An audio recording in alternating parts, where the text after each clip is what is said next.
Yang ini memang trademark untuk Golf R. Assalamualaikum geng, depan ni satu unit Golf MKN R. Yang ini tahun 2023, Japan spec. Rim 19 inci, bahagian depan pun memang sangat lawa. Jom kita tengok bahagian dalam dia. Nampak ada head up display.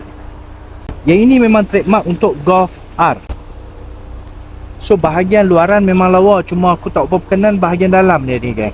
Hampa tengok, terlalu modern lah, pada aku terlalu modern. Gear knob dia tu kecil gila tu, untuk adjust mode apa semua banyak pakai dekat screen, jadi aku kurang suka. Mungkin sebab dah tua kot. Untuk bahagian seat tu memang lawa lah. Tengok, seat ada tulisan R tu, combination dengan colour biru. Bahagian belakang dia pun sangatlah kemas, sebab mileage unit ni masih lagi rendah. Untuk aircon belakang tu, nampak dia ada adjust macam tu lah, dah tak pakai button lah. So bahagian belakang pun sangat lawa. Unit ni sangat lawa geng, sangat lawa. Dengan horsepower sekitar 320 horse, enjin platform Evo 4, gearbox DQ381. Jadi kalau kita berminat nak tahu dengan lebih detail untuk unit Golf MK8R ni, hampa boleh Roger Helmi dekat bio ataupun komen kat tepi untuk support. Follow for more. Assalamualaikum, bye bye.